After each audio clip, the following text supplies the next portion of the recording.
শাকচুন্নির সঙ্গে বন্ধুত্ব। একদিনের কথা, ঝুমা নামের ছোট্ট একটি মেয়ে তার মায়ের সাথে একটি কুঠুরিতে থাকত। বাবা মারা গেছেন অনেক আগে। মা চুপচাপ কাজ করতেন, কিন্তু সন্ধে হলেই মা কড়া গলায় বলতেন,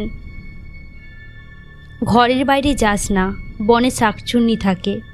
ঝুমা বিশ্বাস করতো না। একদিন ঠিক করলো আমি দেখব কে এই শাকচুন্নি। সন্ধ্যের আগে একাই পিছনের দিকে বনে চলে গেল। হঠাৎ দেখে কে যেন ডাকে, ঝুমা, ঝুমা, খেলবি আমার সঙ্গে? ঝুমা তাকিয়ে দেখলো শাকচুন্নি।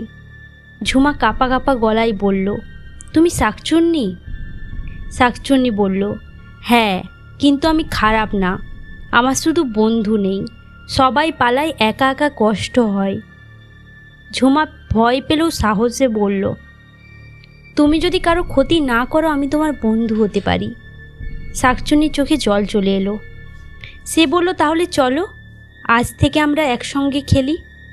তারা গাছের ডালে অনেক লাফালাফি করত, একসাথে অনেক গল্প করত। শাকচুন্নি বলল, তুই আমার প্রথম বন্ধু, আজ থেকে আমি আর কাউকে ভয় দেখাবো না।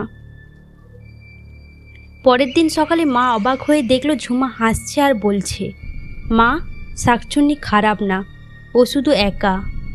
এরপর থেকে গ্রামের আর কেউ ভয় পায় না এই পেতনিকে। ঝুমার বন্ধুত্ব এক ভয়ঙ্কর পেতনিকে বদলে দিল।